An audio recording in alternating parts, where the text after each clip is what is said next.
ukaba utagikurikiranwa nta n'icyo ubazwa ube mutagawa mu maso y'Imana. Haleluya. Uzi kuri iperereza ryahagaze ntacyo bagukurikiranaho, ingorane ni gukomeza kwikurikirana wowe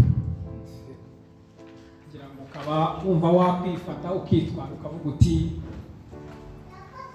ndizanye kubera ko urubanza rwamfashe, ariko bidashingiye muri logike y'ubutabera, ahubwo bishingiye muri logike yo kutamenya kwawe. Yaguhinduye umutagawa mu maso ye, ni ikintu cyo gushimira by'iteka ryose. Haleluya. Ntitubimenyera, ntibinashoboka kubera ko bitubera bishya uko bukeye n'uko bwije. Yadushyiriyeho urufatiro rukomeye rwo guhagararaho no guturaho, urwo twese dukeneye gusobanukirwa no kumenya.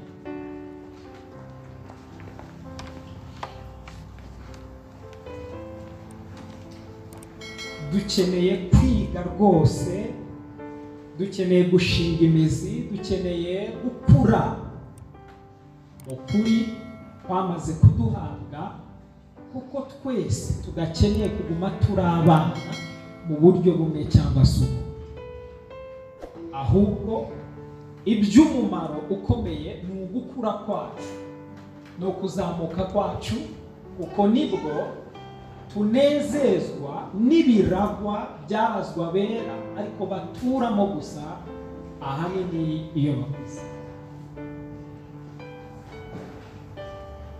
Ijambo ridukuza ni ijambo ry'ubuntu bwa Kristo, biri specific. Byakozwe n'intumwa ibice 20:32 niko handitse, mbaragije Imana n'ijambo ry'ubuntu bwayo ribasha kubakuza ngo ribahane ibyasezeranijwe n'abejejwe bose. Ijambo ridukuza ni ijambo ry'ubuntu bwayo. Grace, ijambo ubuntu bw'Imana, hari abaryumva bakarwara kubera description ryahawe itariyo, kandi turushaho kubisobanura ngo bumve abantu bose ni nabyo bashaka nubwo batabizi. Mu ncamake, ijambo ubuntu bw'Imana ntabwo rivuze kubabarirwa ibyaha gusa. Ubuntu bw'Imana mu magambo make bisobanuye ngo umuntu umwe yahindutse icyo twari cyo cyose kugira ngo aduhindure icyo yari ari cyo cyose. Summary y'ubuntu bw'Imana. In case igitekerezo ufite ku buntu bw'Imana ari ikindi kinyuranye n'icyo, ugarukiriza hafi gusa kubyo kubabarirwa hari byinshi ukwiye. Umuntu umwe yahindutse icyo twari cyo cyose, hanyuma ngo natwe tubone uko duhinduka icyo ari cyo cyose. Iyi eshanje niyo isobanura ubuntu bw'Imana. Ingingo ya kabiri, kubw'ibyo si imbabazi tudakwiriye. It's not unmerited favor. I'm going to explain to you. So ubuntu si imbabazi tudakwiriye ni definisiyo iciriritse. Why? Kuko uyu muntu yahawe, yanazize, yagiye mu cyimbo cyacu akuraho byose bituma tuba tudakwiriye, yishyiraho byose bituma uba udakwiriye. Kubw'ibyo uyu munsi ntabwo wavuga ngo ntukwiriye, kubera ko hari uwakujustifie, hari uwagutsindishirije, kandi kugutsindishiriza ngo twavuze ku cyumweru ntabwo ari uko wari watsinzwe noneho ukabutsinze, ahubwo gutsindishirizwa bisobanura kukuzamura ku munzani ugapima ibiro bimwe kuri uruhande rw'iburyo n'ibumoso, ibuye ririho n'iriri inaha bikaba byose binganya ibiro. Muri make gutsindishirizwa no kuzamuka ukanganywa nawe, uko igipimo ni Kristo arakuzamura akakunganya nawe, icyo bita gutsindishiriza.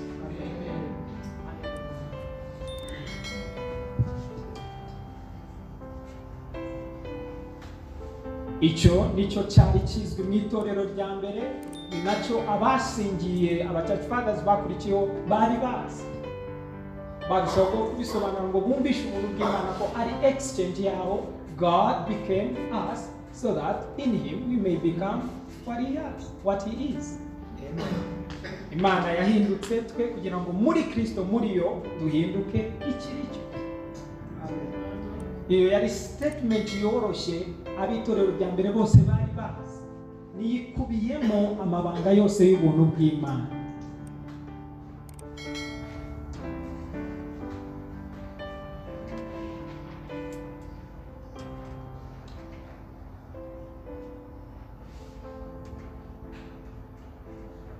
Ndasaba kandi ndagusabira kugira ngo umenye neza ubutumwa bwiza.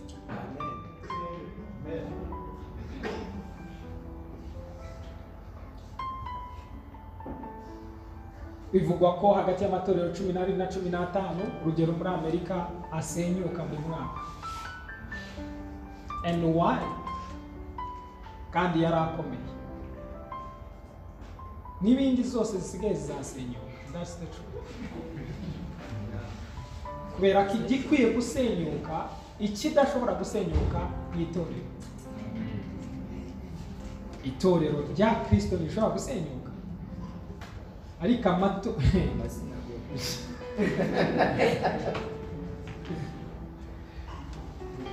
yo rwose gahunda ihari no gusenyuka. So nta nubwo dufite kubisabira, ahubwo tubireke bibi kugira ngo itorero rimwe ribeho, nuko akavuyo kariho kagomba gusenyuka. So rimwe na rimwe dusengera n'ibyo tutazi kugira ngo rwose twagize umutima mwiza, wenda ibyo bintu ntaho biri gufasha ntabwo biri kubaka, kandi Imana ntibishyigikiye. Ibyo idashyigikiye kuki mushaka ko mubyikorera ku mitwe yanjye no ku mitima yanjye? Isengesho ryacu ryaba gihindutse nk'iry'umuhanuzi Samweli wasengeraga Sawuli, avuga ati ndinginze Sawuli rwose, Imana ko yamwimikishije amavuta, n'iki cyatumye ahinduka, kandi Imana yamuciye ku ngoma amaze imyaka 2 gusa. Samweli nk'umuntu w'Imana atangira kumwingingira, tujye ku mavi arasenga. So Imana iza kumugenderera, ubwo amaso yongera ngo yari yarahumye kuko ntiyari azi icyo Imana itekereza. Iramugenderera ambwira, Samweli uri mu biki? Uzageza aha ryari kuririra Sawuli? Ninde wakubwiye ko mfite gahunda yo kumuhinda? Ahubwo igitekerezo ni iki? Hari undi ngiye guhaguruza. So suka amavuta mu ihembe ryawe, uhoza amarira yawe, mwereke undi usuka amavuta, kuko iyi systeme nayanze. Shaka indi systeme.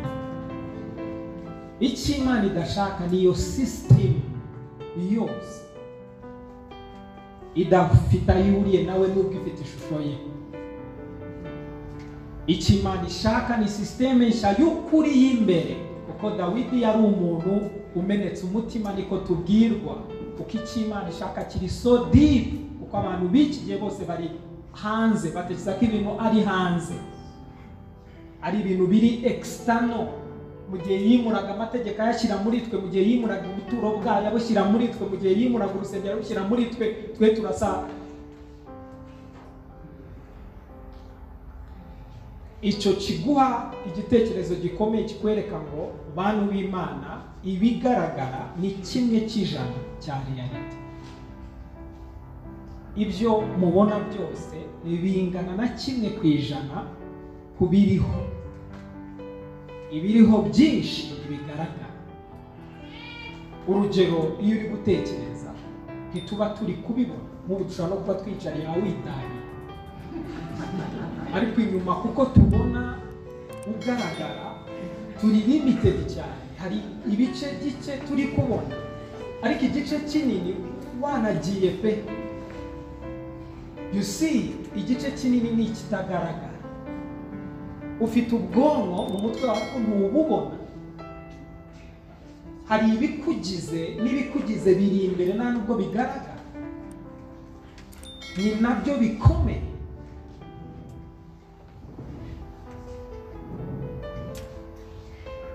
Mwumva iki? Nicyo gituma ijuru, igisobanuro cy'ijuru ni iki?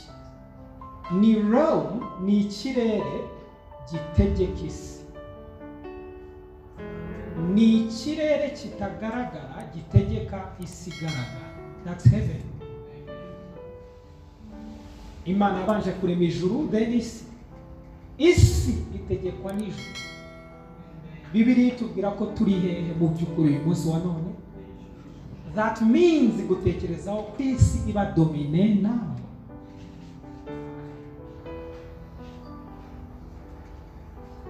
Aho niho ubutumwa bwiza bwatuzanye kandi nawe budushyira. Amen.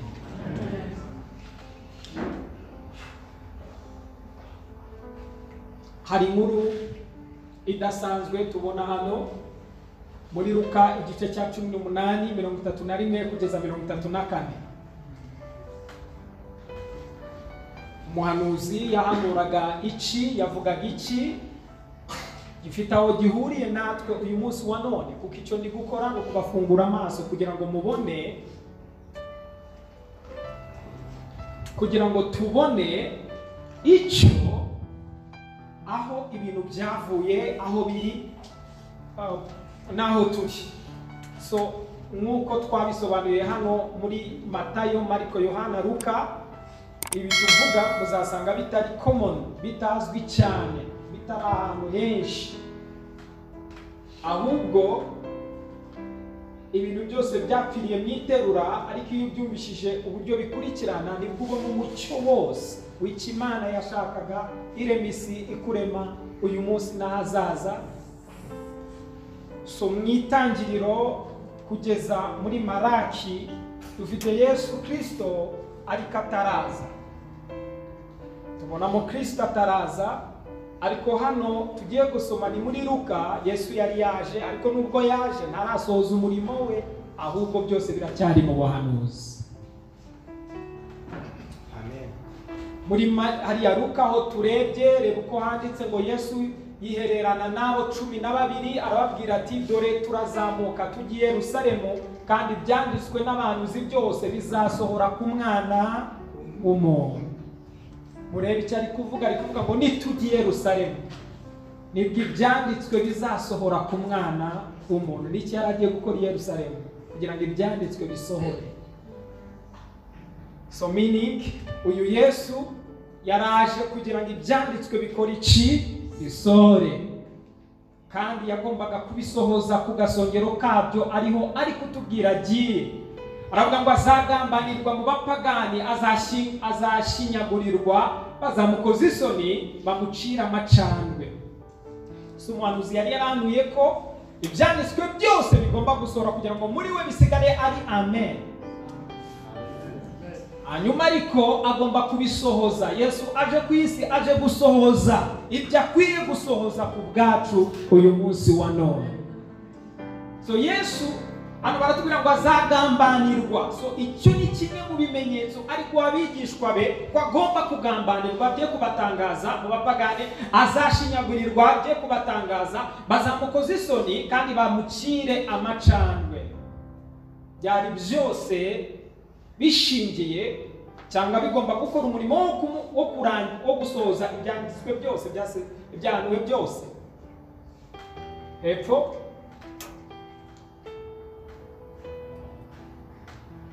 kandi nibamara kumukubita imikoba bazamwica, maze ku munsi wa gatatu azazuka. Ariko nibagira icyo bamenya muri ibyo. Notice yuko ibyo Yesu ari kuvuga aba bose nta kintu bari kumenya pe.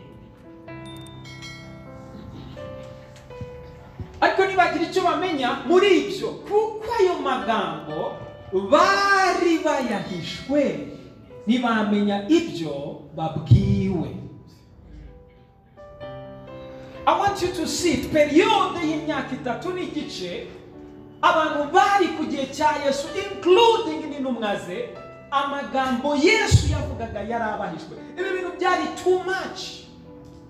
Ntibabonaga ko ari mu rugendo rwo gusohoza ibyanditswe byose. And it's important ko natwe mu gihe turi kwinterpreta ibi byanditswe tubibona neza ko ab'iki gihe batabibonye icyo yari agiye gukora, yari agiye gusohoza ibyahanuwe byose. Ariko intumwa n'abandi bose bari aho bari kubona ko umurimo ari gukora ni uwo gusohoza kimwe ku kindi, kugira ngo hatagira icyanditswe gisigara kidasohoje, hadasigara ubuhanuzi busigara budasohoje, hadasigara ikintu na kimwe ku buryo dutekereza ko ari icyo atasohoje.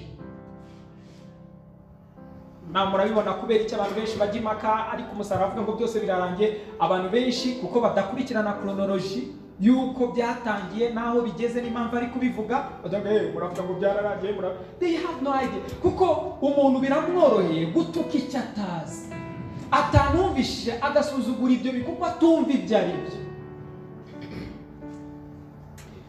Yesu ari kutubwira ngo nimubona ndi gukubitwa, ari kubwira abantu bigishwa, nimubona ndi kubabazwa, hari icyo ndi gukora, ndi gusohoza ibyanditswe byose, ndi gusohoza ibyahanuwe. So niyo mpamvu ndi kubabwira ngo ibyahanuwe byarasohojwe, ndi gusohoza amategeko. Amategeko yarasohojwe for which purpose? Kubera iki? Ibi bintu tutabyumvishije twibarira mu gice cya kera kandi tutari mu gice cya kera, dukiraho ibitariho. You see, yavuze neza mu gihe yatuyoboraga, umunsi Abisirayeli bambutse inyanja itukura, niyo bashaka gusubira muri Egiputa ntibari gushobora guca muri ya nzira baciyemo. Inyanja yacitsemo rimwe gusa, nk'ikimenyetso cy'uko icyo kintu kizaba rimwe gusa, ku buryo uwambutse adashobora gusubira muri ya nzira yumutse. Uburyo bwonyine basubiye muri Egiputa hari mu ntekerezo zabo, ariko mu kuri ntibari bariyo. Nk'uko natwe dusubira inyuma mu byakera ariko mu by'ukuri siho turi. Twaje hakurya y'inyanja, twarambutse kandi iyo nzira n'Imana yayiciye. Ntibyavuye ku bubasha bwa Mose, si ububasha bw'umuntu, ahubwo n'Imana yayiciye rimwe gusa. Bivuga ngo kandi inzira nta wundi uzongera kuyica.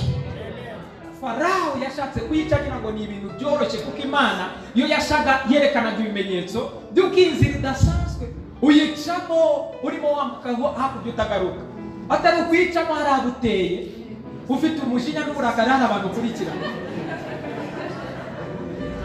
Maze aciyemo we n'ifarashi ze zose ziramirwa burundu, amateka yarangira. Niyo washaka gusubirayo ntibishoboka, kuko iyo nzira si wowe wayiciye, niwe wayiciye. Kuko baciye ahumutse, usubiyeyo wafata ubwato. Kandi iyo nzira ubu yihimbiye, kandi ubwato bwakozwe n'abantu, ibi byo byakozwe n'Imana.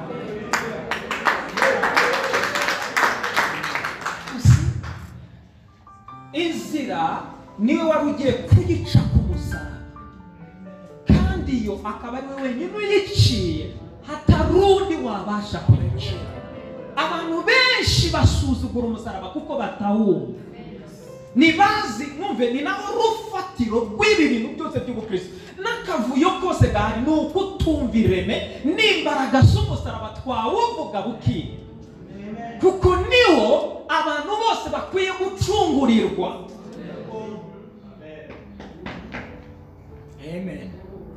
Nicyo gituma ari amakosa kwibeshya guhamagara abantu ngo nibapfe. Ntushobora gupfa. Urwo rupfu rwawe Imana irarwanga kubi, nirushaka nirukeneye narwo rwafashe, nawe ubwawe ntirwagufasha. Urupfu rwonyine wemewe ni ugupfana nawe. Gahunda iteye gutya, yamaze gupfa none. None urapfana nawe ute kandi yaramaze gupfa. Icyo gihe nibwo avuga ngo kandi mumenye iki, ko umuntu wacu wakira yabambanywe nawe kuri urya musaraba, ngo umubiri w'ibyaha ukurweho, twe kuguma kuba imbata zabyo. Muri make aravuga ngo amaso yacu nahumuke turebe ikiri kuba kuri uriya musaraba, n'iki kiri kubigorogota. N'icyo ari kuvuga ngo nituhareba tukabona ko cyagiye apfa twapfanye nawe, ngaka agakiza kacu. Icyo gituma duhagarara tukabona ko twababariwe byiteka, kuko muri 2019 niba imbabazi zikugeraho kandi yarapfuye muri 30 tuvuga urugero na gatatu, ubwo byari bivuga ngo imbabazi zagusanze ahazaza muri future, kuko zagombaga kugarukira icyo gihe. Niba ari iz'igihe gito atari iziteka, twebwe abo muri iki gihe bizakatugezeho. Niba zaraje zikatugeraho, that means zigera no muri future, wababariwe n'igihe kizaza.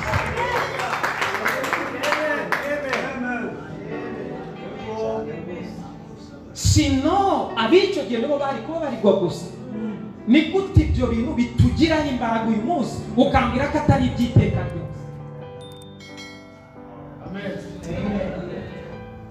Kutumva umusaraba ni indwara n'icyorezo gikomeye cy'icyorezo, kandi kubera kutawumva hari isibanganiro ry'intambara nyinshi zitari ngombwa.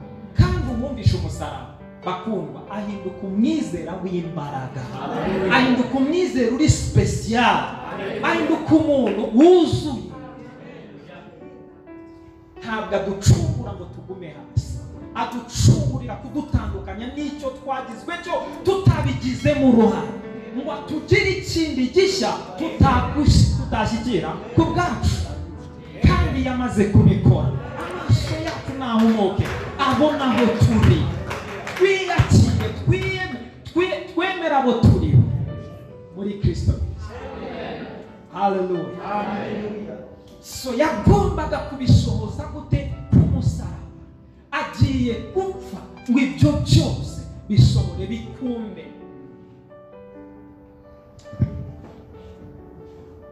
Ariko ab'icyo gihe ntibabimenye, nuko ab'iki gihe batari kubimenya yuko icyari kimujyanye kwari gusoza ibyanditswe byose, yuko niba we yaragiye, uko turi kubivuga uyu munsi, we yamaze kubikora, kuko ibi bintu byavuzwe mbere yuko abikora. None agiye kumusaraba arabikora. Ubwo yabikoze, twe ntabwo twakwedepreta ibintu nk'uko babibona, ahubwo dukwiye kuvuga ngo noneho yagiyeyo asohoza bya byanditswe yavugaga ko agiye gusohoza. Sibyo ye? Biroroshye. Ntabwo icyo ushaka kubona cyose muri ushobora kukibona, ariko icyo gihe si cyo n'ubu uri kubona uko kiri, ubu uri kubona uko uri. Icyo gihe ntabwo biba byanditsemo, ahubwo ibyanditse mu bitekerezo byawe nibyo ubona. That means ibi bintu biri simple iyo ubyumvishije. Byabaye compliqué kubera abantu benshi baje buri wese azamure ngo ubundi buvumbuzi bushya, dushaka urundi rwego kuko kumva ibya Kristo tuzatubwira ibindi by'umwuka bikazi bihanitse.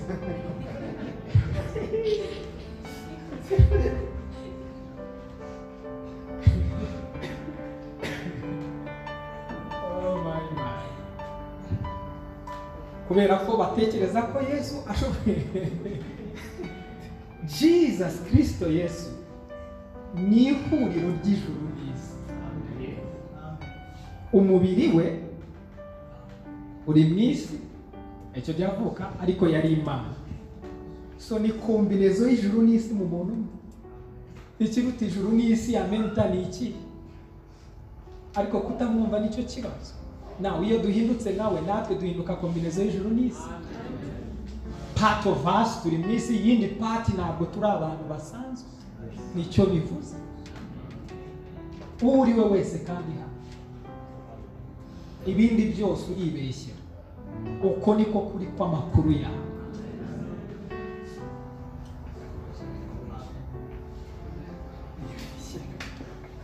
Nturi naho uko wibona.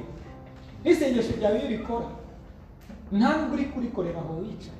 uri kurikorera mu ijuru mu buryo bw'umwuka. That means ntiwavuga rero ngo hari ukuntu dusenga amasengesho narenga amabati kandi tutimije nta kuntu waba mu isi nako waba mu ijuru mu buryo bw'umwuka ngo kandi isengesho giye kurenga ibati.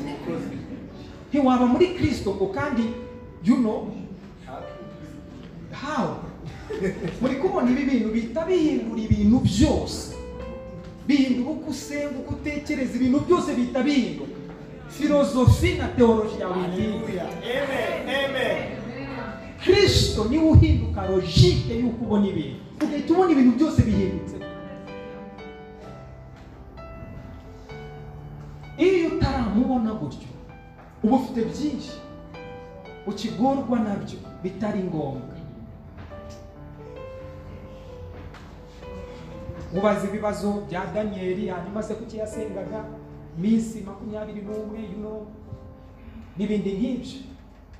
Ariko impamvu ibyo byose tuba tubibaza ni uko tutaje ngo dusobanukirwe neza ibiri muri Kristo Yesu. Rero twumvishe ibiri muri Kristo Yesu, bya bintu byose bihita bikemuka. Imana ishimwe, Imana ishimwe cyane. Haleluya. Reka mbasabe ibiganza byacu hejuru tumushime. Haleluya. Urusika mu rusengero. Let me show you something. Drop down kugira ngo turebe uyu murongo wariwo. Yohana 12:20 kugeza 33. Yohana 12:20 kugeza 33. I believe now usinzira hano. Now nubona umuntu asinzira ku ruhande we kumukoraho gusa. Mubwira haguruka. Haguruka biko ihamere. Now hari abagiriki mu baje gusenga mu minsi mikuru, basanga Filipo w'i Betisida Saida y'i Galilaya, baramwinginga bati mutware turashaka kureba Yesu. Notice abagiriki baje hehe gusenga muki ni sinagogi y'abaki y'abayuda. Abagiriki ni bande? Ni abanyamahanga bakandagiye mu sinagogi y'abayuda, bari baje gusenga.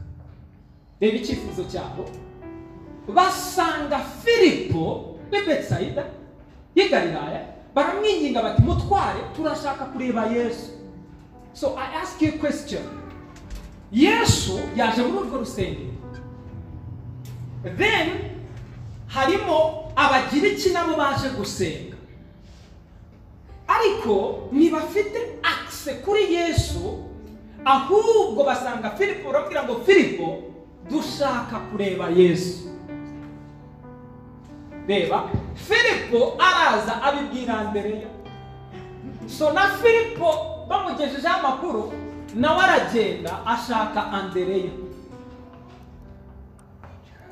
Filipo nabo na Andereya na Filipo nabo baraza babibwira Yesu. Ndagira ngo mbereke muri kubona urwo rugendo rwayeho. 1, abagiriki barebye Filipo ko yari icyegera hafi aho. Filipo nawe ni yari hafi kurusha Andereya.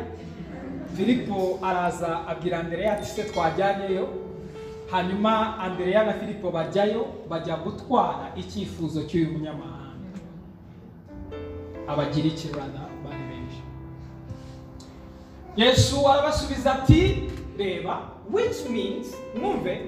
Okay, reka dusome. Igihe kirasohoye ngo umwana w'umuntu ahabwe ubwiza bwe. Ndashaka kubaza ikibazo kuko Yesu ari kubasubiza, ntabwo atanye. Namwe murebe logique y'ibintu. Abagiriki bashaka kumubona, babibwiye Filipo. Filipo abona ko ategereye hafi cyane, aza kubibwira Andereya. Ati Andereya mfasha tumwegere tumugezeho icyifuzo cy'abagiriki. Bamugejejeho icyifuzo cy'abagiriki, Yesu ari gusubiza abamusaba. reba igisubizo ababwiye ngo igihe kirasohoye ngo umwana w'umuntu ahabwa ubwiza. Hari icyo uri kwiyumvira? Hari icyo wumvishije? Thank you, hari abihuse.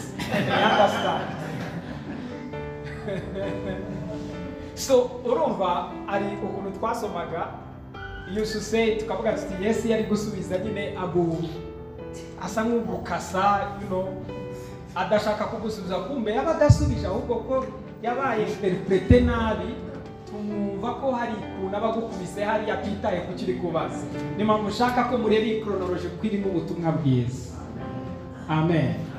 Drop down, reka wumihorere ndahagaruka, reka dukomeze hepfo muhite mureba. Ni ukuri ndababwira yuko iyo akabuto kishaka kataguye hasi ngo gapfe kagumaho konyine, aracyabasubiza. Ubwo mbwira Andrea na Filipo, they are just listening. Ari kuvuga ngo urabona igihe kirageze umwana w'umuntu ahabwa ubwiza. Uretse icyo aravuga ati kandi akabuto kadapfuye ntabwo gashobora kwera imbuto. Aracyasubize Filipo na Andrea ngo bari kwibaza ikibazo cyacu yacyumvishije.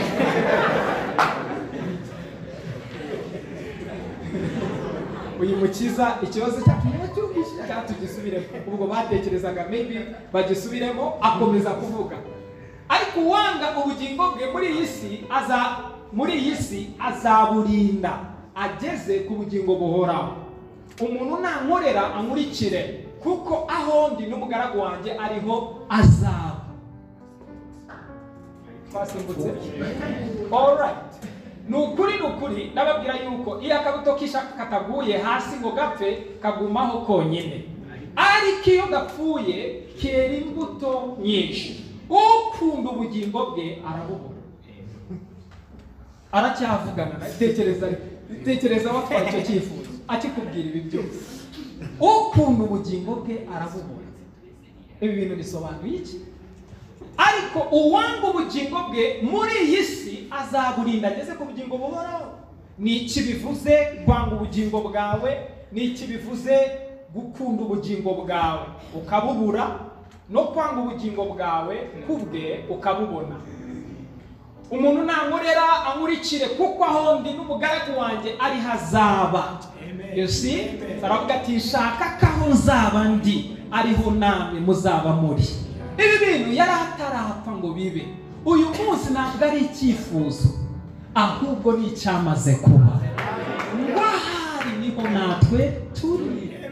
Kubw'ibyo ibibazo bya Daniel byo gusenga ngo bagarika amasengesho bigasaba marayika ngo aze kugira ngo icyo si ikibazo tugifite muri iki gihe, kuko ahari ariho mbere y'uko aza byarashobokaga, ariko uyu munsi ntibigishoboka kuko twamaze kuzaho ari.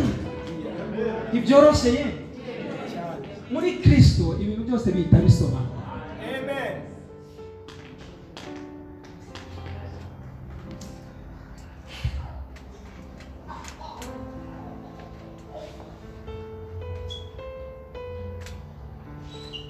Uwanga ubugingo bwe muri iyi si azaburinda ageze ku bugingo buhoraho. Umuntu nankorera ankurikire, kuko aho ndi n'umugaragu wanjye ariho azaba. Umuntu nankorera data azamuha iki? Icyubahiro. So you thinking about icyubahiro, kuvuga glory. Aravuga hari gloire bazasangira na data. Imagine bazasangira na data. Ntabwo ari kuvuga ngo data azamusukiraho utuntu azamuha icyubahiro, azamuha icyubahiro wafite, azamusangiza icyo afite. Glory. Azakimuha icyubahiro cye, akimuha.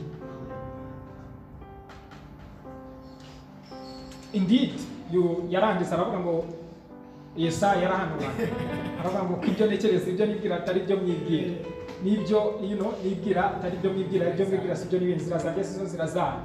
Urumva aranje aravuga ngo nta muntu n'umwe Imana izaha icyubahiro cyayo. Sibyo ibyo bintu murabizi?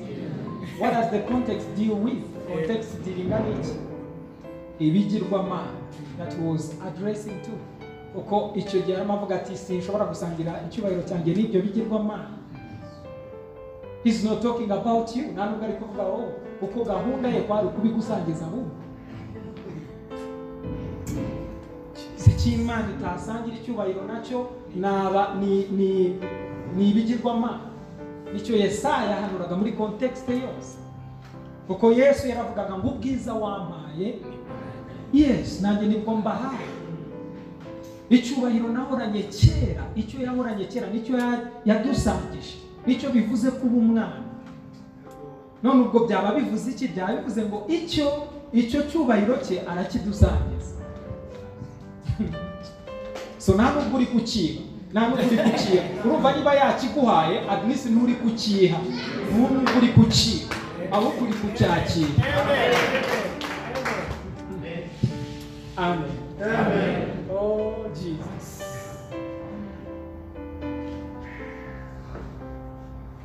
Reba hepfo arakomeza avuga ngo none umutima wanjye urahagaze kandi navuga iki? Ni data ngiza undokora iki gihe, kuko hari iki gihe yavugaga agiye kwinjiramo. Remember, hano agiye gupfa, igihe cye cyo gupfa kiregereje, kandi ari byo byazanye ngo nkigeremo. So hari time, hari igihe yagomba kugeramo. Hano nibyo ari kuvuga, data ubahiriza izina ryawe, nuko ijwi rivugira mu ijuru riti ndaryubahirije kandi nzongera kuryubahiriza. Abantu bahagaze aho baryumvise baravuga bati ni imbuga.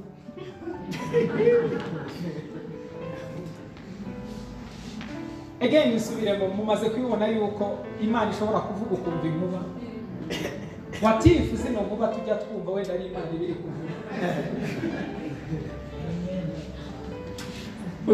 Uzabara Imana ibivuga ngo bagiye kumva bumva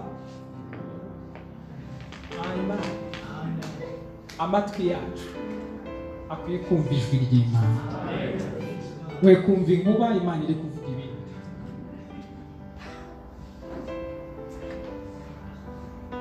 Abandi bati ni marayika uvuganye nawe. Ndidi ibisazo bya kera abantu bose bavuganye na marayika bose. Yesu arabasubiza ati iryo jwi nirije ku bwanjye, rije ku bwanyu. Ubu urubanza rw'ab'isi rurasohoye. Ubu umutware w'ab'isi abaye iki? Wowe ugisoma nk'uyu murongo gusa utumva hariya hose twahereye, nawe aracyasubiza. Ari gusubiza nde? Filipo nande? Na mbere titi mashini mwe muje muvuga ngo abagira iki? Bashaka kureba Yesu. Bati mwami, baramwegera batabagira iki? Bashaka kukubona. Reba ibyo ari kubabwira. Ushobora kwibajijwe ko se ari kubasubiza ni ibiki Yesu arimo. Ubu mutware w'ab'isi abaye igicibwa. Muri context umutware w'ab'isi ninde ugiye kuba igicibwa? Ninde? Ni wa wundi.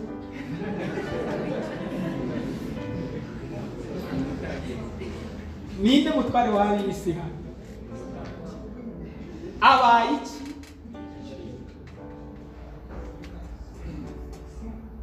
Nanjye nimanikwa hejuru y'isi nziherezaho abantu bose. So nubwo mubona Yesu yaramanitse kuri urya musaraba, en realite yaramanitse hejuru y'isi. The whole world, isi yose yarayikombenye hamwe.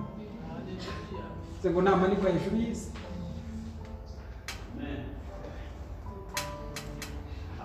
Ibyo yabivugiye bya bindi byose, murebe conclusion, ibyo yabivugiye kugaragaza urupfu yendaga gupfa urwariye. So za nkuru zose zatubwira mu urupfu Yesu yendaga gupfa. Si igisubizo ariko haba abantu bimukoze ku mutima, bari kumwira ngo bagira iki? Bashaka kukubona. Arangije abona yuko hari ikibazo gikomeye. Dusubire ahandi twatangiriye. Now you got to understand the story. kamera noneho muhumve nariciyemo kugira ngo murebe kandi ndabizi ko nsoje hari abatumvishije ibyo ari byo sibyo yenda none nsubiyeyo kugira ngo mbafashe kumva ibyo ari byo kugira ngo ubyumve ugomba kubanza guhera niwumva aho urahita wumva n'ibindi byose bisigaye hari habagira iki mu baje gusenga mu minsi mikuru so yari iminsi mikuru abantu bose baje gusenga hanyuma basanga Filipo w'i Betsaida y'i Galilaya baramwinginga bati mutware turashaka kureba Yesu. Why this in the first place? Kuki bari gushaka kureba Yesu kandi araho ari uw'abantu bose. Mwibuke turacyadiringa n'uku kuri kuvuga Kristo mu murimo we wo kwisi ko yaziye abayuda ariko kandi agomba gusohoza byose ngo abanyamahanga babe bajoininge ubwo bumwe bugiye kubyara icyo bita church ecclesia. Apana church n'iri jambo church gusa kuko church ko jambo riva kuri circus ni babandi b'imyidagaduro. No wonder nimushaka murebe ibiri kuba muri zo bita cyane. You see ni circus muzi ngo muri Olympic kwa kundi bakina mukabona imyitozo kugendera ku migozi twatuziga babajugunya baratuzi batera circus church. Imyidagaduro uyu munsi igifata abantu ni habuze imyidagaduro hawagaruka kuko kuri bo byabaye imyidagaduro. They don't know each other.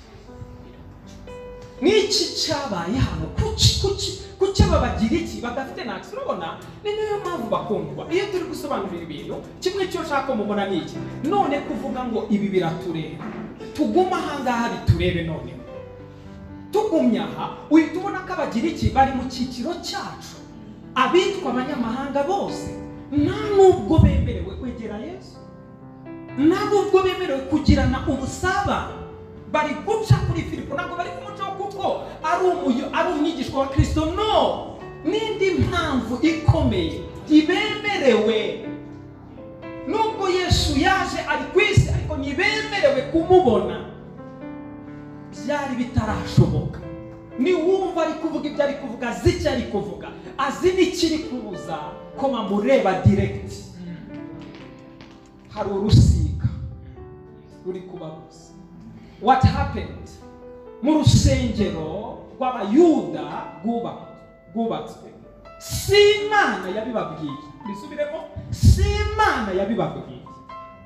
Uru rusengero rwa Herode kuri iki gihe abayuda baritonze bavumbuye yuko n'abanyamahanga bari gushaka kujya baza kubajoininga cyangwa gutera ubu baravuga one tuzabashyiraho exigence mukora iki mukebwe bari kuretse no gucebwa icyo mwaba cyo cyose ni mwaba nkatwe muzasigara muri second class ya kabiri ni muzigera n'uyu munsi is preached everywhere. Uhesheje abayuda umugisha you know Israel and they don't know Israel y'ukuri yavugaga ni iyi. This was the case. Harimo ibuye uretse ibuye n'urusika rwari rurimo baritonze si Imana bibabwiye bahita bashyiraho urusika ngo umunyamahanga nashaka gusenga ajye muri kiriya gice yaje mu isinagogi. Aha hari mu minsi mikuru nabo baje gukora iki gusenga ntabwo byari bimeze gutya bashyiragaho urusika by the way uretse nabo bashyiragaho nanone n'abagore bafite uko bajya gukwaba.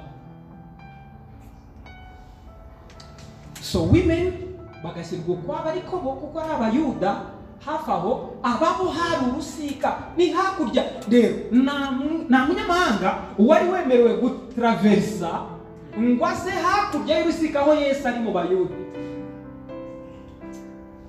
So Yesu yinjiye mu isinagogi aje gusenga ariko muri side y'abayuda abanyamahanga nabo baje gusenga ubwo bari hariya bari kumva ko Yesu ari hakurya hirya ya ruriya rusika.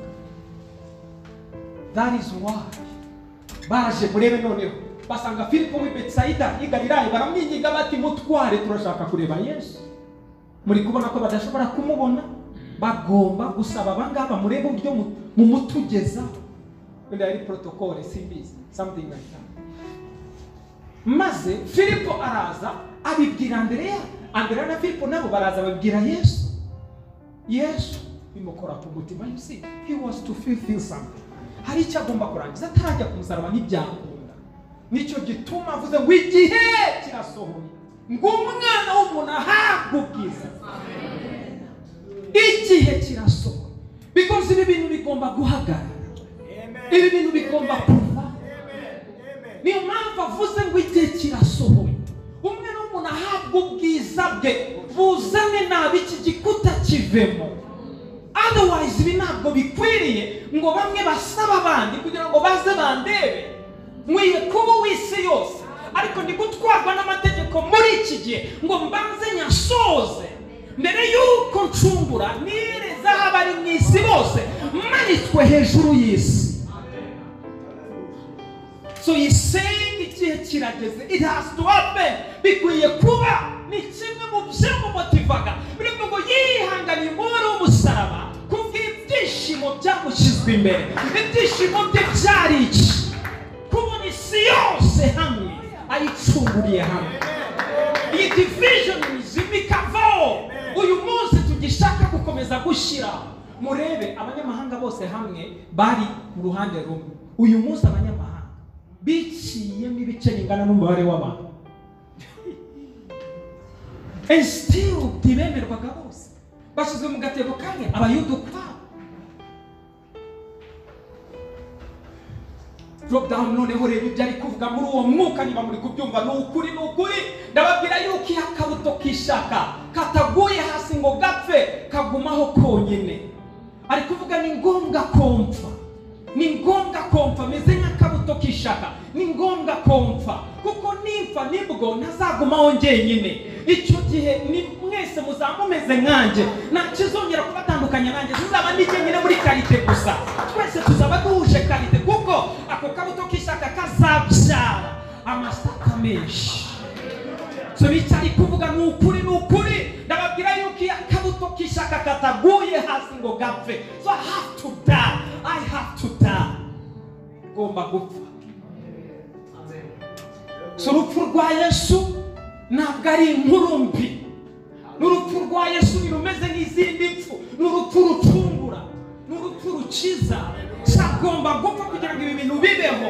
Iki gikuta kizaguma iminsi yose keretse apfuye. So he understands, arabyumva. Aravuga ngo ukunda ubugingo bwe arabubura, ariko uwanga ubugingo bwe muri iyi si azaburinda ageze ku bugingo buhoraho. N'iki bivuze? Ari kuvuga ngo hari ubwoko bubiri bw'ubuzima. Ubuzima bwa mbere aba batuyemo n'ubuzima bundi nge ntanga. Aravuga abantu nibagundira ubuzima bwa kera still n'ubundi bazabubura, ariko abantu nibabwanga bagahitamo ubwo nge nazanye bazabaho by'iteka ryose. Ariko kumva ubwoko bubiri bw'ubuzima. Nawe ari kubona iki cyifuzo cyaba bari kuvuga ngo dushaka kwambuka natwe tuze dusangire icyo ufite, dushaka kuvaho turi tuze dusangire icyo ufite. Reba aho twahejejwe nk'abanyamahanga, reba icyo amategeko atuvugaho, reba uburyo turi kure y'Imana, natwe dushaka kuza. So ari kubona ko banze kugundira ubwo bugingo bwa kera, bashaka ubugingo bushya. Nibyo Yesu ari kuvuga, ukunda ubwo bugingo bwazabubura, ariko ubureka kubuganje azabubona. Amen. Azaburinda ageze ku bugingo buhoraho. Hari ikintu cyitwa ubugingo buhoraho. Ubugingo buhoraho ni kontrere y'ubuzima bupfa, ni kontrere y'ubuzima bwazanywe na Adamu bwangiritse. Hari ubuzima bundi bushya bwazanywe na Kristo wenyine, ni nacyo yiyitacyo. He is our life. Niwe bugingo bushya, ni nawe bugingo buhoraho, niwe bugingo bwacu. Ubwo bugingo bushya nibwo ngo ababukunda babushaka byo bubizi bazabaho.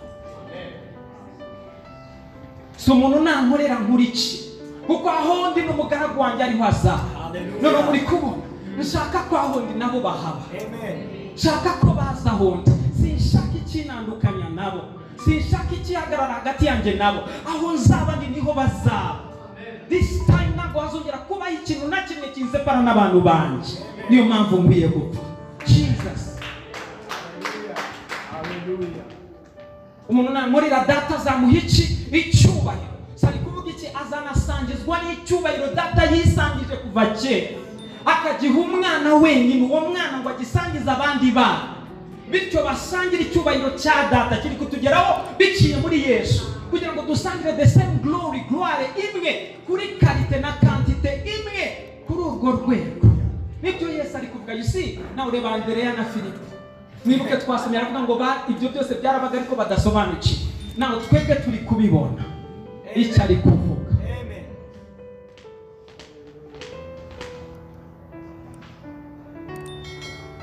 Yego. None umutima wanjye urahagaze kandi navuga iki? Uri kubona impamvu cy'umutima we wari uhagaze? Iyo situation yashakaga kwigumaho, yashakaga kwihinduka, kandi ari byo byanzanye mu nyigere. Nagombaga kwinjira muri icyo gihe gihuza ibihe, gishyiraho iherezo ry'ibihe, kugira ngo twinjire mu gihe gishya. Data ubariza izina ryawe, ni ukwijwi rivugira mu ijuru riti ndabyubahirije kandi nzongera kuryubahiriza. Abantu bahagaze aho babyumvise baravuga bati ni inkuba. Mwibuke ntibasobanukiwe biri kujya mbere. Ni Yesu wenyine uri kubibona icyo ari kuvuga. Abandi bati ni marayika mvuganye nawe. Down arangiye Yesu arabasubiza ati iryo jwi nirije ku bwanjye, rije ku bwanjye, rije ku bwanjye. Kubera iki? Izina rye rigomba kubahirizwa, agomba guhabwa ubwiza bwe. Guhabwa ubwiza bwe bishatse kuvuga iki? Gusubira mu cyubahiro yahozeho. Gusubira mu cyubahiro yahozeho bishatse kuvuga iki? Bishatse kuvuga ngo icyo gihe yaje ari ijambo, yaje ari umwana w'Imana w'ikinege wenyine, yaje ari ijambo abyawe na Mariya, yambara umubiri, ariko nasubira mu bwiza bwe ntabwo azasubirayo wenyine, azasubira nawe natwe twese. Sari kuvuga ngo kubahiriza, aravuga ngomba kubyubahiriza ko abo bose bakeneye gucungurwa. Nanjye nimanikwa hejuru y'isi ziherezaho abantu bose. Siyo kesi yari muri sinagogi. Ni sinagogi nanga abantu bose hari access bari babujijwe. Hano aravuga ariko noneho nimanikwa aba bantu bose babagira iki? Bizongera kubavuna, bazaba bose ari abanje. Dufitanye relationship iri deep kandi iri personal kandi iri direct. Nanjye nimanikwa hejuru y'isi nzihereza abantu bose. Ibyo bivugiye kugaragaza urupfu yaragiye gukora iki? Gupfa urwo ari rwo. Noneho murabyumvisha byose. Ni urupfu rwe yavugaga nibwo rubaye igisubizo cyo gukuraho urusika. Nadapfa bizaguma gutyo. Si urupfu rwe rwaje gukemura ibyo bibazo byo gukuraho urusika, gusohoza ibyanditswe byose urwo rusika rukurweho, urwo abayuda bishyiriyeho Imana itategetse. Dusoreze kuri uyu murongo. Paul abitubwira neza ko byabaye mu Efeso igice cya 2:11 kugeza umurongo wa 16. Nawe mushobora kumva Paul avuga iby'urusika yarebaga iki cyangwa yavugaga iki. Now you see what has happened. Now by the way, muri twabonye ngo umwami w'abisi agiye gucibwa witeka. Did we explain it? Twabisobanuye. Dusubire inyuma tubisobanure. Atagira icyo ikisigara kidakoze.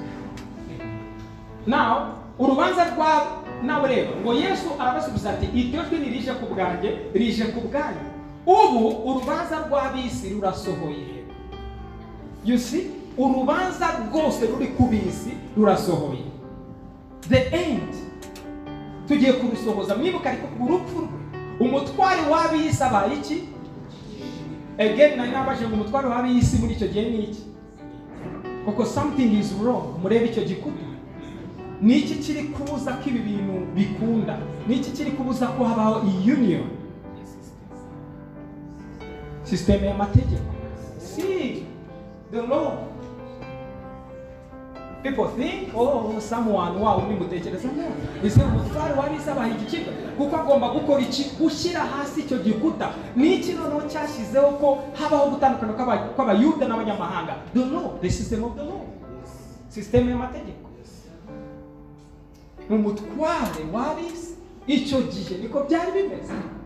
Sari kuvuga ngo abaye igicibwa kubera iki? Nimara kumanikwa ibyo byose birahita byitura hasi. Naho mushobora kwibuka ibyanditswe avuga ngo yivuze hejuru y'abatware n'abafite iki? Kubwo umusaraba. Abafite ubutware n'abafite ubushobozi ni bande? Bukaragaragaza ko ari benshi. N'abashyiraga mu bikorwa amategeko. Niki cyakizaga abantu? Amategeko adahari nta cyagihari. As long as igihari kizabakiza iteka.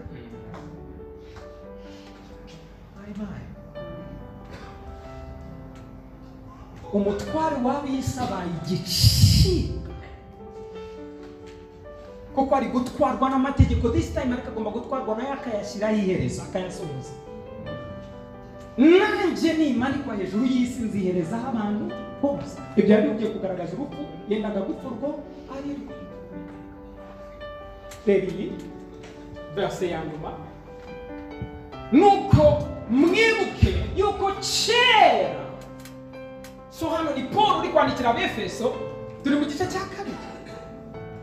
Abefeso Abakolosayi, Abefeso igice cya kabiri 11-16. Paul ntabwo ari kuvuga ngo rwa rukuta ruracyaharoye, ariko ngo mwibuke ko kera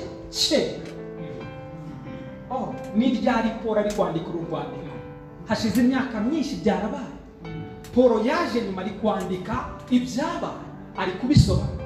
Ari kuvuga ngo nuko mwibuke yuko kera mwebwe abanyamahanga mbere y'urupfu kera mwebwe abanyamahanga ku mubiri, abo abakebwe n'intoki ku mubiri bita abatakebwe.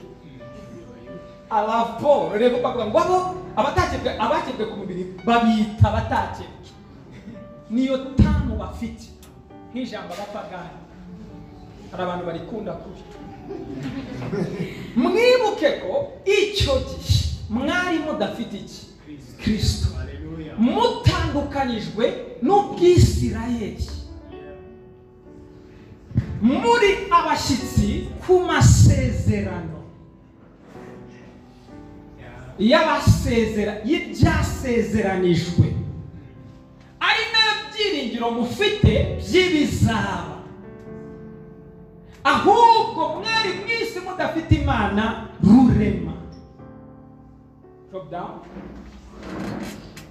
Ariko none kuko muri Kristo Yesu mwebwe abari kure kera mwigijwe hafi n'amaraso ya Kristo. Murabona uburyo kuba muri Kristo bihindura byose. Iyi ni stamp y'inyigisho za Paul muri Kristo Yesu. So nibikimeze gutyo, ntibigihari. Uwo niwe mahoro yacu, uwo niwe mahoro yacu. He is our peace. Kuko yahinduye twebwe ababiri. Nawe muribuka abo yavuze hejuru, abanyamahanga batari bazi, Abisirayeli munatandukanijwe. Twebwe ababiri kubumwe. Ntabwo yavuze ngo kubumwe azini duhagarare hano nabo bahagarare hano. No, ari kuvuga umwe aho babiri bahinduka umubiri umwe. This deep. Uribuka ngo umugore azasige se na nyina bahinduka umubiri umwe. Uwiyunze ku mwama babaye umwuka umwe we.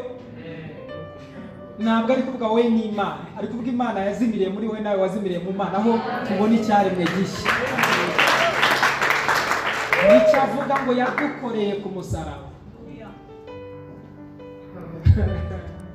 Uzi wibonye hano nawe niyo mpamvu ushobora kuririmba ngo urera, kuko you know ntabwo utandukanijwe nk'uko ameze n'ikuri.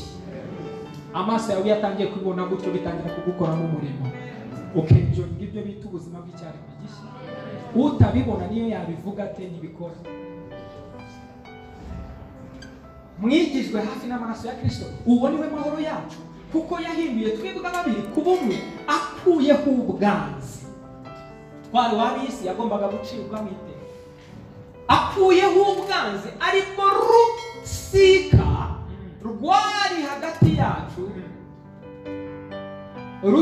rutugabanya. Muri kubibona? Yakuyeho urusika rukora iki?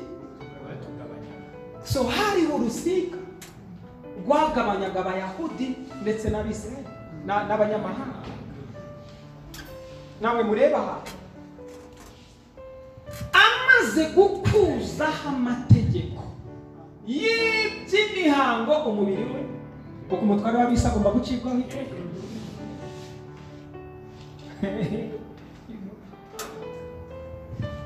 Kugira ngo ba babiri abarememo, he had to create. Muri mwiremwa, he did something.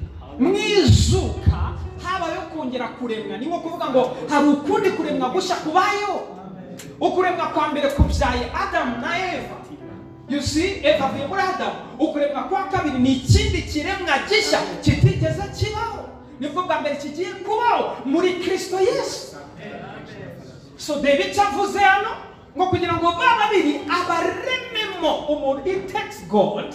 Bisaba Imana yonyine gufata abantu babiri ukabaremamo umuntu umwe. Ibi bintu murumva bisanzwe ari ibintu bisanzwe by'umubiri. Ushaka kubyumva mu buryo bw'umubiri uravuga ngo yaratwuze bari hano hafi natwe turi hano. Ari kuvuga no, yabaremyemo. He did it. He did the work. Abaremamo umuntu umwe. And we are yet to understand this truth. Ukukuri dukwiye kukumva bakuru. Kugira ngo bababiri abarememo umuntu umwe mushya kainos. Umushya ikintu gishya kibayeho mu mwanya kidafite ahashize, kidafite amateka y'inyuma. Uramutse ugishakiye amateka y'inyuma urakibura, kuko kainos bitavuga ngo uyu munsi icyaremwe gishya ubwo nakoze ifoto ubwo nahise mpinduka icyaremwe cya kera. No, ariko ngo ni icyaremwe gishya kibayeho ako kanya kidafite amateka y'ahashize. Ahangaha niho identite yacu itangirira, aho dutangira kwimenya mu bundi buryo bushya, kuko amakuru twifiteho naho dukomoka mu buryo bw'umubiri, ariko nitwiza aho dukomoka mu buryo bw'umwuka bw'ubumana. Kuvuka ubwa kabiri bishatse kuvuga kubyarwa kuvukira hejuru. Bivuze ngo umuntu wese uri hano wavutse ubwa kabiri, bivuze ngo wavukiye mu ijuru.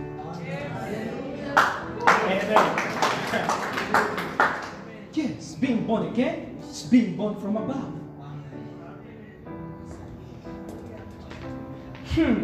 Kugira ngo bababiri my. So how did he do it?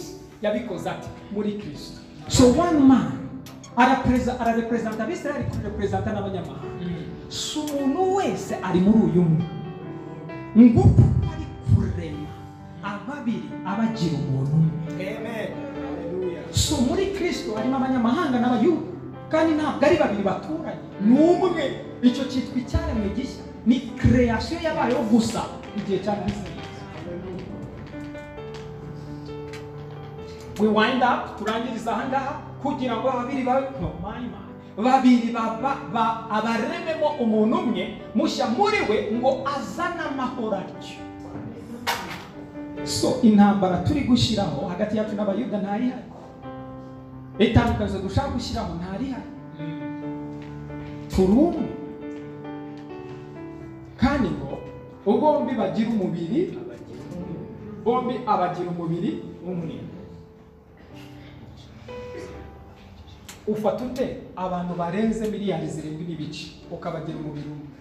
Think about it. Kuko ibi bintu iyo turi kusoma people act bafata umwanzuro ko babyumvishije. Ari kuvuga ngo abantu babaye umubiri umwe bombi, kandi ntabwo ari abantu umwe babiri. No, ari kuvuga itsinda ryose ry'abanyamahanga n'itsinda ryose ry'abayuda. Bombi ntabwo bishatse kuvuga de. Bombi bishatse kuvuga ayo matsinda abiri yarahanganya abayuma. The gospel of Jesus Christ. Abantu bazi bice mu butumwa bwiza. Ubu kandi ibi mureba tuba turi kuvuga byose ni bya mbere ya Kristo. Kuko ubu ngubu ubutumwa tubwiriza bwari bukwiye gutangirira ibi by'umubiri umwe byagenze gute. What happened? Ubundi aho niho dukwiye guhera. Amen. Ibi rero by'icyaremwe gishya, one, ntacyo Mose yabivuze, ntacyo mu itangiriro babivuzeho. Urebe n'izo ngorane none, nta muhanuzi wabivuzeho. Isezerano rya kera byose ntacyo babiziho. Matayo, Mariko, Yohana na Luka kugeza Yesu azamutse ntacyo babivuzeho. Petero nawe yari atangiye kubyumvaho mu rwandiko rwa kabiri gakeya, atabyumva neza. Umuntu wenyine wabivuzeho ni Paul. So muri kubona how now serious this is. Iki cyari megisha na wundi muntu ukivuga by the way n'iri jambo ari gukoresha niwe wanyine urikoresha. Nta wundi kuko niwe wenyine wabyumvishije. So muri kubona none ushatse gushaka ubuzima bw'icyari megisha ntabwo bushakira kwa Matayo. Ntabwo wabushakira ubuzima bw'icyari megisha ngo uvuge utireka nishushanye wenda nande na Enoki cyangwa nishushanye wenda na Samsoni kandi nishushanye na Mose. Reka da icyari megisha nikigeze kibaho until this time. Yes. Nta ushobora kubona ayo makuru. Nta n'igitabo cyandikwa kuri ibyo. Biri rare. Uretse umuntu umwe wagerageje kugira ibintu yandika witwa W.E. Kenyon. N'abantu nabo ntekereza ko batamwumva neza. But this is the point. Umubiri umwe abungisha n'Imana umusaraba. Awicishije bwanze. Si umusaraba wishe ubwanze. Wishe ubwanze bwose. What you mean ubwanze? Ikintu cyose cyishwe n'umwe. Umusaraba agomba kuba urupfu rw'ikintu cyose gishaka guhagarara hagati yawe n'Imana. Niho ibintu byose bicirwaho iteka, niho bishyirirwaho iherezo bakuru, including n'indwara n'ubukene. Mwumve niba icyaha cyarabaye, resulta n'ingaruka z'icyaha urupfu n'ubukene no kuba hasi no depression n'ibindi byose bishyize hamwe ni resulta n'ingaruka z'icyaha. Na ingaruka z'agakiza n'izi ni contraire y'ibyo byose. Nimubona ko byose bishingiye ku cyaha cy'umuntu umwe bigahinduka ingaruka tucamo buri munsi. Na n'uyu munsi ntidukwiye kuba tubiririmba ngo twemeze ko ari byo dukwiye gucamo buri munsi. No, ibyo bivuga ngo nitwumve umusaraba ko ariho bigomba gucirirwaho iteka. Agomba kwica ubwanzi bwose on the cross ngo awushyireho iherezo. Ntacyo yasize atishe. Ahari nitwe tubizura mu bitekerezo byacu, ariko ntacyo yasize atishe. Mvuga ngo nimwumve ko umusaraba wahitanye ikintu cyose. Namwe ubwanyu mwarapfuye mukiri babandi. Umuvumo wose warahitanye, nawo warishwe kuko n'umwanzi w'Imana n'urupfu rwabo rwapfuye mu rupfu rwa Yesu. Kimwe n'amategeko niba yahagarara hagati muri ubwo nabyo birarangiye. Everything is been taken away. Uziki Imana iri kurwana nacyo ni kimwe. Abaririmba reme mu njyewe n'abantu banjye byiteka tubumwe. Ibyo biruta ibindi byose byaba.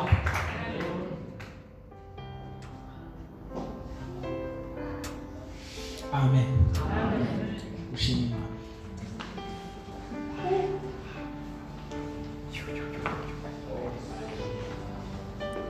Niba ibintu byumvishije urumva hatari urufatiro rwo gutinyuka kwawe, rwo kubona ibintu neza. Niba ibintu byarishwe ku musaraba ukuvuga kuko byabishe nkaba mbibona. The thing is this, uri kubibona se nibura ko byapfuye. Ubwo ibyo uri kubona ni ingaruka z'ibyakera kuko utari kubona icyakubayeho. Iyo reality ukwiye kuyibona n'amaso y'umwuka n'amaso y'imbere ukoresheje n'intekerezo. See it, ubone byose bibambwa ku musaraba kandi ko akuguranira akaguha ibishyi. Oya sindimbata. Please let's come here singers and then we worship. So wind up. Hallelujah. Reka duhaguruke twese dushime Imana.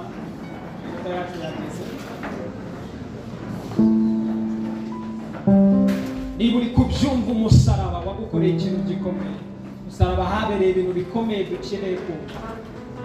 And I pray kugira ngo bimenye, bitari byo kubimenyera, bitari byo kubimenya mu mutwe.